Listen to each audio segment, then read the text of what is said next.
Hi everyone, this is Marie Blue Angel, and I'm back with Love and Country. I am not even going to have really much of an intro, so let's just get into it. All right, so just a quick recap. Lillian and Émile were checking all the spa hotels for Herbert Denham, and this is the last one. There were six, including the hotel that they were staying at, but he wasn't there. So after a bunch of things, which I encourage you to check out the last part of my playthrough because it was fantastic. They are finally here at the Hotel Lowen. And so we're going to see if Herbert Denham is here, and hopefully he is. Otherwise, I don't know what we're going to do. Anyways, it's larger than the Hotel Lowen and a little more upscale. In each hotel that we have visited so far, we have waited for the lobby to be relatively empty so that I could cause a good distraction, allowing Émile to sneak behind the front desk and check the guest book, just as we had at the Hotel Lowen. Assuming the plan is the same, I start walking across the lobby towards the front desk, but Émile catches my hand to stop me. Wait. What is it? They're both so tipsy, buzzed. They're definitely not just tipsy. They're really buzzed, at least. Or drunk. That's a fair question. Or are we maybe too drunk to do this? I think to myself and then giggle. That's your answer. We are a bit drunk, aren't we? All right, let's talk through it. It's not too crowded here, and I don't think I'll have a problem drawing attention. Émile scans the lobby and freezes. I turn to see what has caught his attention. A stern, frumpy woman in a nurse's uniform has just wheeled a man in a chair into the lobby, and I believe that's probably Herbert Denham. The man is pale with limp hair and feverish sweat glistening on his forehead, but he looks familiar. Holy smokes, is that Denham? Émile pulls me to stand with him behind a nearby potted plant. He looks terrible. Yeah, he definitely looks like he's actually here to take the waters, you know? I know he was supposed to be sick as part of his cover, but I didn't think he would be actually sick. He looks like he could fall over dead any moment now. Yeah, it doesn't look like he's in the best of shape. The nurse continues to push Denham through the lobby. It would be risky to approach Denham in front of the nurse, who might be monitoring him. But if we don't do something to keep them from leaving the lobby, we may lose track of Denham. True.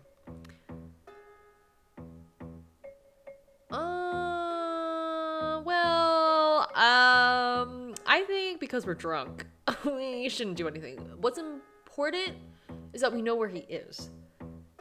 And we can devise a plan once we have full access to our facilities. Faculties? Later. Let me save, though. Okay, yeah, because you guys are way too drunk for this. Like, yeah, I know you're capable, but, like, this was not in the plan. So, let's hang back. I stop myself before doing something rash. You've got to think this through, Lillian. It's too hard to grasp the thoughts floating around in my head, so I start talking through the situation out loud. If that nurse is watching Mr. Denham, our story has got to be really good. Émile grits his teeth. There's no way.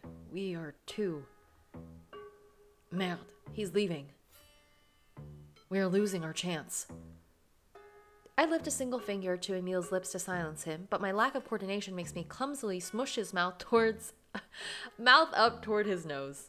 Yeah, you guys are, His brows furrow in confusion. No, if we approach him now, even if we do everything right, what happens after? Unable to focus on my words while I'm poking him, Émile takes hold of my wrist. There are no more trains tonight, so we can't leave until tomorrow anyway. The only thing we maybe would have done tonight is make that nurse I struggle to get my words out. Think we are up to something. Because we are. Émile gives me a queer look. You are explaining it badly, but d'accord. We'll come back tomorrow. With a plan. Which is? I don't know. There is a pregnant pause. Well, we won't figure it out standing behind this plant. Honestly, I'd be suspicious of that. Be like, what is happening behind those plant, you two? Let's get out of here before someone sees us. He nods and we whisk ourselves from the walled cotter. Once on the street, I expect to know where I meant to go, but quickly realize that I actually don't. The two of us stand dumbly out in the cold, watching our breath wisp away from us in the night air. Well, now what? I think the answer is obvious, no? I stare blankly at him. We keep drinking, Émile! No, we shouldn't have left the bar. We're just gonna go back over there. I send a withered look his way. As much as I'm enjoying the euphoric feeling from the beer and schnapps we've already had, we should probably end the night here. Any more booze and I'll be truly sozzled. It's a bad idea. What about the job? What about it? Michael, Denham is stuck at his hotel with that nurse by his side. We can be sure of that. We'll come back with a plan to get him out in the morning, just like you said. It is too late in the night to be of any use to him, and we're already having fun, so let's just keep doing that. I don't know. I'm already feeling kind of wobbly. I do not know the word, but I think I know what you mean. Wobbly? Alors, viens. He takes me by the shoulders and ushers me to the center of the sidewalk. He then takes a few steps backwards, some of them a bit stumbling. Now, walk towards me. Émile. Lillian. I let out a resolute sigh and proceed to walk in a mostly straight line until I'm to where he is standing. Émile nods at me as if to say, see? But I'm still confused. What point are you trying to make? That I know how to walk? Exactly. Not wobbly. Wobbly. I don't know how you... wobbly. So that means... He waits for me to finish his sentence, but gives up when I simply stare back at him. Émile, your girl knows that she's kind of being head empty right now. It's fine. We keep drinking. I'm crossing my arms in an attempt to stand my ground, but Émile forces them from my person and holds them above my head. He waves my hands in the air, mimicking the sound of a crowd cheering. Yeah, drink, drink, drink. Lillian, Lillian. Why is this cute? I laugh, but I wrench my wrist from him as soon as I'm able and playfully push him away. We are having fun and finally getting along, and I like Émile in this mood. I resolve begin slipping away. Fine, fine. One more drink. But just one. I mean it. I hold up a finger to illustrate the seriousness of my declaration. Émile nods sagely. 3 more. Got it. You're annoying. Let's go.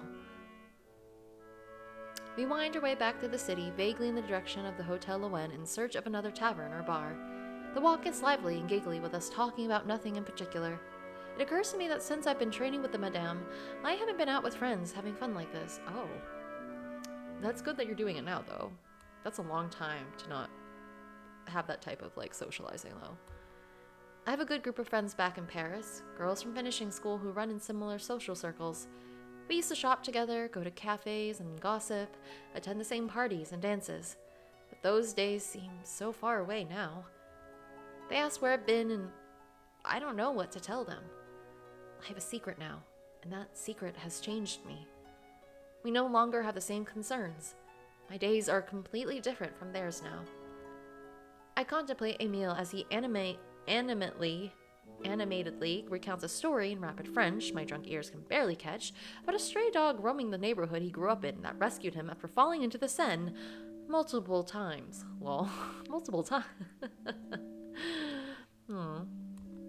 The twist of the story was that these riverside mishaps had been no accident. The dog had been the one to push Émile into the water in order to play the hero and receive a prize. Wow. What a crazy story. After 3 times of near drowning, he decided he ought to learn to swim. It's just a silly little anecdote, but I'm struck now by how refreshingly easy it is to be around someone who understands me as I am now.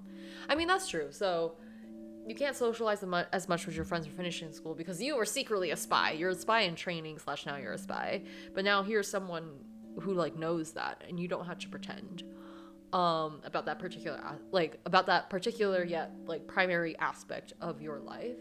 I'm curious about Tati. Is she? I mean, I'm assuming, I can't remember now, but like they're also from finishing school. Like she and Tati went there, and like I'm assuming Tati doesn't know anything. But I think it would be exhausting to kind of have to hide that secret. I mean, this is a theme that comes up with anyone who has to live like some sort of like so-called like double life. Like you have to pretend that you're not a spy and be a regular person, but then you're also a spy. And how does that all, work out? And then like, as Lillian was talking about, it's like you don't really have a lot of people to talk to overall. I'm not sure what the structure of the GCM bureau is, but like I'm assuming you don't really get a chit chat all the time. So like I can see why like building your connections with people who you get along with, like, and you do your missions with, it makes sense. And it seems like it'd be a nice thing to experience given all these other concerns. I'm about to comment on that, but our exchange is interrupted by a sizable brouhaha emanating from a door of a nondescript plaster building with no signage except for a small iron owl above the lintel, so people are having a good time. Upon entering, we are greeted with a bustling pub, more crowded and densely packed than the previous Kraus and Klinger tavern. If that place was a cigar box, this was more like a sardine tin.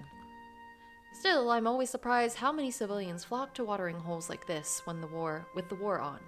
I suppose it must be quite the welcome distraction from all the death and destruction. Émile pulls me through the throngs of people, finding a small spot for us at the bar. I yell for 2 Apfelweins at the barman, who soon slams 2 pints of champagne-colored liquid in front of us. I hold mine up to Émile's. Baseball! Baseball. We drink, and I see Émile give his glass a look of appreciation. He looks so, like, nicely disheveled. Oh my god.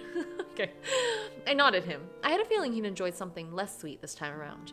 The atmosphere is a little loud for any meaningful conversation, but we are content sipping our ciders and people watching. With his little cigarette, rather. I hear a match strike. Émile's lit a cigarette, but after taking a drag, he holds it out in front of him, brows furrowed.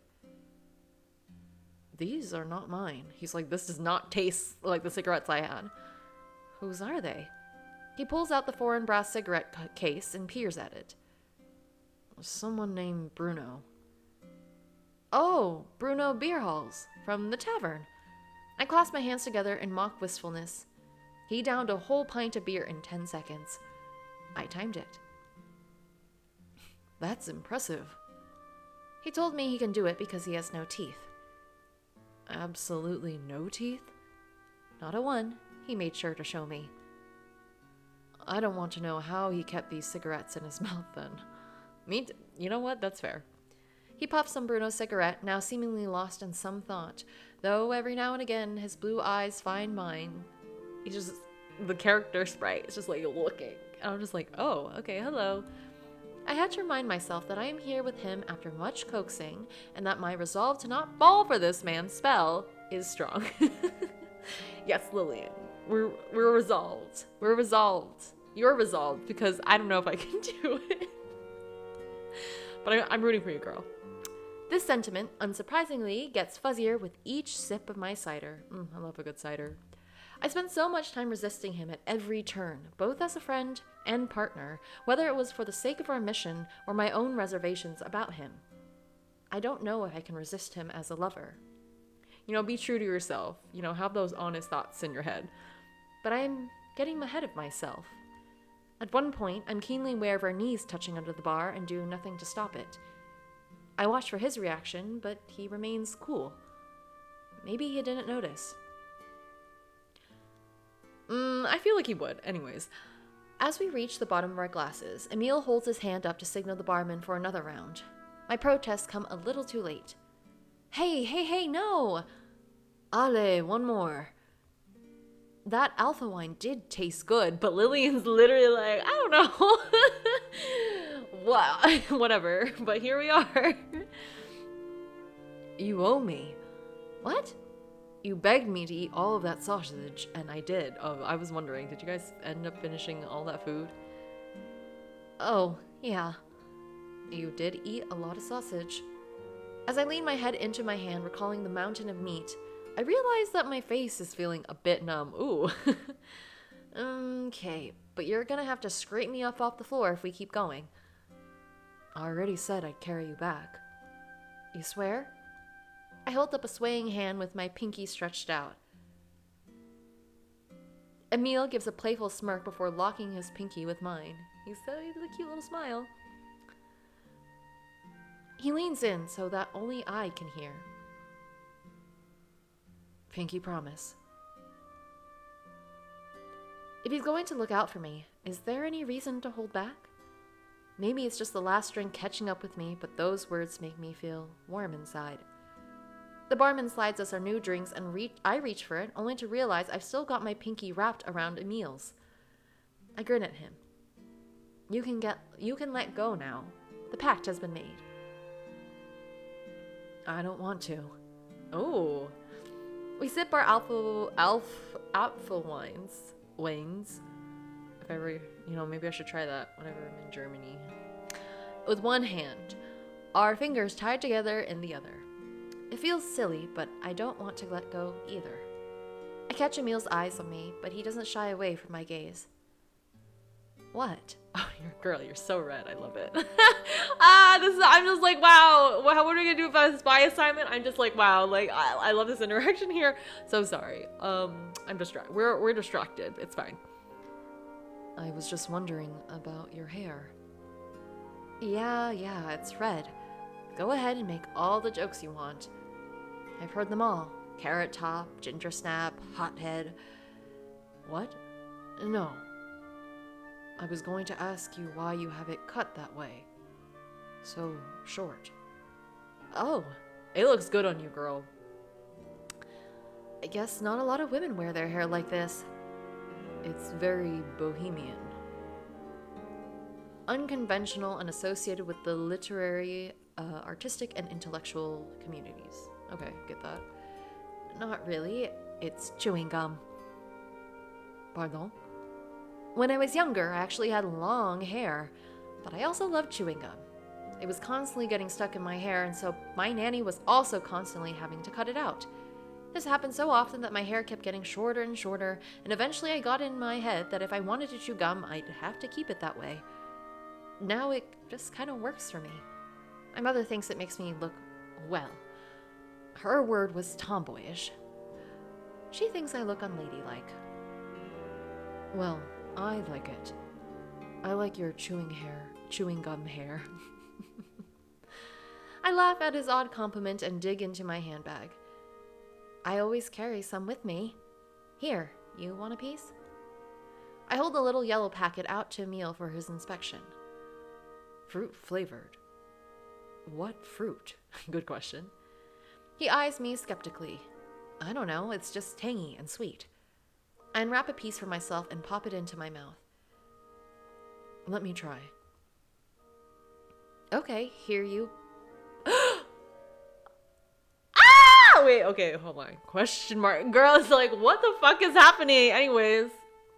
Part of me also thought this was gonna happen at this bar, like just because the vibes. Also, sorry if that scream was not good for you. I don't think it was that loud, but apologies. Oh my god. I go back to the packet to pull out another piece, but stop when I feel Émile's lips on mine. Stunned, my lips part, which he takes as an invitation to slip in his tongue. I'm shocked. Oh, look at you too. I'm shook. Wow, it really just took like one day of being on this assignment together. Lillian's like, I have to hold back, and like whatever. And then it's literally like this is the end of the first day. Like he replayed to like 12 hours ago or something at least, or maybe at least 16 or 18, and it's like, wow, what's happening? And here we are, kissing in Germany. After my initial shock passes, I find myself melting into the moment, kissing him back. Between the tartness of our apple drinks and the tang of the gum is the taste of him, so sweet. When we finally part, I feel lost in a haze, floaty. And then I realize my gum is gone. Émile is chewing it. Do you like the fruity flavor? More sweet than tangy. Loses its flavor fast.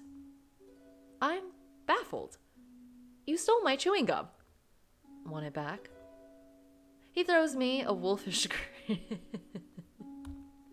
I'm still at a loss. You know, me too, girl. I'm just here witnessing it. You're over here experiencing it. You kissed me. Yeah.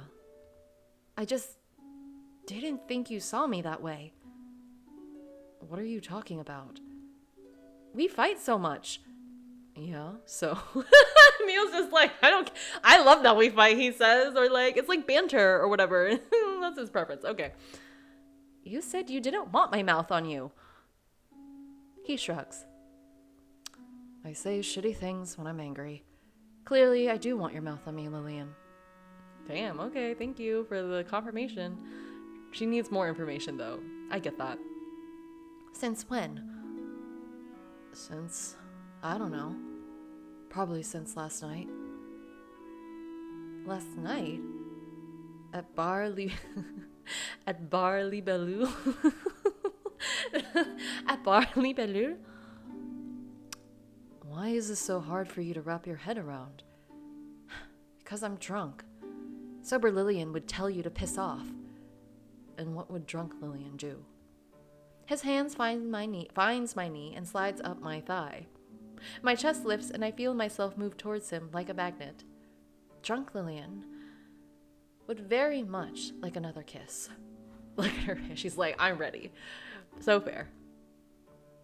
Émile grins and brings his head down toward mine, but just as he's about to make contact, the barman growls at us. Ah, no! Get a room!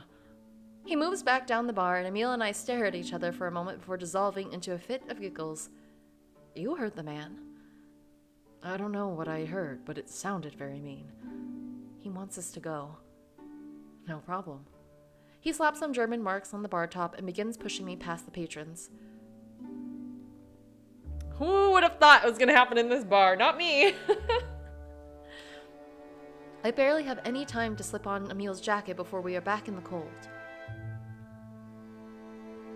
I'm about to ask if he remembers how to get back to the hotel when he grabs me by the chin. I stare into his eyes, heavy lids framed by feathery dark lashes. Even in the dark of night, I'm in awe of their blueness. Sapphires. He grins and skates a thumb over my bottom lip. What are you talking about? I don't know. Émile suddenly turns his head and spits out the gum. I should be appalled, but we are beyond any semblance of decorum at this point. That's such a funny line, given the situation. I just want his lips on mine again. Oh my god, look at you, too. It's like I'm imagining this is like midnight, whatever. Cool, I love this for you too. Pulling him into me, I cradle his face in my hands. When our mouths collide, it's nothing out of a romance novel. We're careless and unbidden, all tongues and wetness, clawing at each other like we're ravenously hungry. Any chaste company I kept in the past would not have recognized me now. He runs his fingers through my hair as if that will somehow bring me closer to him. My leg crooks around him as he presses his body harder into me. We come up for air. Our warm breaths float out of us into the night with our... Oh, my goodness. When we come up for air, our warm breaths float out of us into the night with all our panting. Suddenly, a cold gust of wind sweeps up the street, chilling me to the bone. I bury myself into Émile's warmth, even as it muffles my speech. We should go back to the hotel. What was that? I look up at him and paraphrase, too chilly to be anything but concise. Hotel. Bah ouais. Okay. Do you still want me to carry you? I shake my head emphatically. No, I'm just gonna lean on you. He smiles, throwing his arm around me, and the two of us amble down the street together. I wonder how far away it is from their hotel. There isn't much talking along the way, just darting glances that dissolve into laughter whenever our eyes meet. His excitement mirrors my own. We're so in tune with one another that I can't help but feel like this moment was meant to happen. Upon arrival, Émile takes my hand and leads me up the steps and through the front door. We're back at the hotel. We stumble through the lobby and down the hall, loud at first. When we pass another guest who throws us a dirty look, we start shushing each other to be quiet. I take the heavy metal key from my handbag and try to fit it into the lock of our room, but Émile's hands snake around my waist from behind. Honestly, I'm surprised you haven't lost your handbag, girl, after all those shenanigans at the first bar. He buries his face in the crook of my neck and starts snibbling. It's positively distracting. Stop. I'm doing door stuff. I try to shrug him off so I can focus on the task at hand, but he holds fast to me. Watching over my shoulder as I try to turn the key with no effort, or no effect, Émile chuckles to himself. I try forcing it, but the lock holds fast. Bon sang, you'll never get it open that way. What?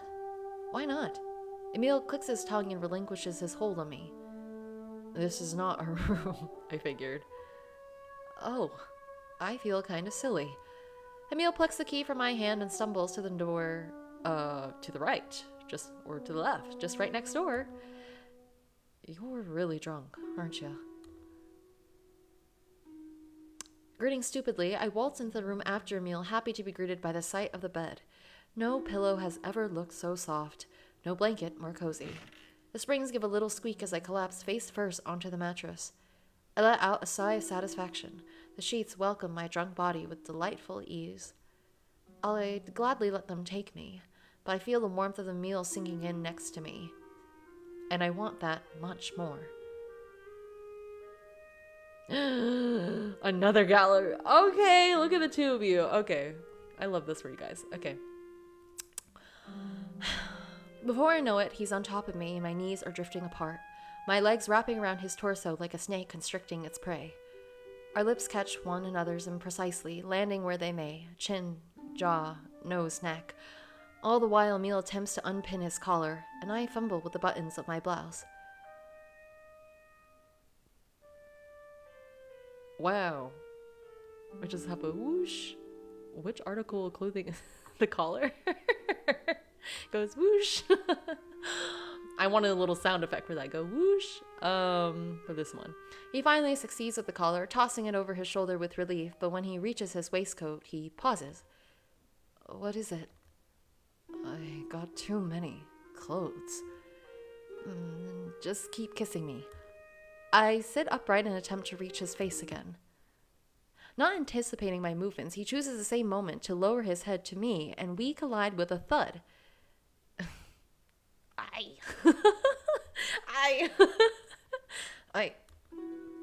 Émile rubs his forehead. I mean, honestly, it's okay. It happens. And I collapse backwards onto the pillows again. Sorry. I think we're too drunk for this. I mean, too drunk. True drunk. He laughs at my mistake. Me too. I'm kinda sleepy. He rolls off of me with a sigh, resting his forearm over his eyes. Let's try again tomorrow. Yeah, tomorrow. With some clumsiness, we burrow under the covers together. As I lay down, Émile gathers me to him. I nestle myself against him, my head resting against his chest. His free hand cups my rear, not in a groping way, but just as if it's a natural place for it to rest. This is nice, too. Way. He sounds sleepy, but satisfied. The rhythm of his chest begins slowing. As I give in to the heaviness of my own eyelids, I hear him mutter. Me? I literally bumped into my microphone going like, oh my god. A silent oh my god. I like you. I'm so close to sleep that I'm not sure if he actually said those words or if I just dreamt them. Émile? He is already asleep. Perhaps I'll never know. You can ask him. You should ask him. Ah! Okay, well, actually, I've got to go. I had to, I didn't have as much time to record, but that was a good solid, I think about half an hour of content that we've just gone through, and that was a lot. So that's great. Émile likes Lillian. Lillian likes Émile. They're getting along just fine. And we saw Denham. That's also a thing that happened. That's important, very important. So they'll have a plan. They'll come up in the morning, and we'll just have to see what happens next. Yeah. If you want to speculate how the rest of the assignment's gonna go, then please feel free to do so in the comments. I'd love to hear. Let me know also how you are thinking or how you're feeling about this story, this route so far. I love it if you can't already tell. From the demo again, I really liked Émile. So, I was already biased coming into this, but it's been really nice, and it's really interesting to see how Lillian, her thoughts and perspectives are kind of shifting or thinking, shifting a bit because she's with Émile right now. And it'll be interesting to see, what else happens as they continue on this mission. And, hopefully they will be able to save Denham because, he did not look good. Anyways, thank you so much for watching. If you liked the video, please press the like button. And if you like to see more of me playing Love and Country, then please feel free to subscribe. I'll be posting soon enough. So that's something to look forward to. But anyways, thank you again for watching. I hope you have a good rest of your day, and I will see you in the next video. Bye!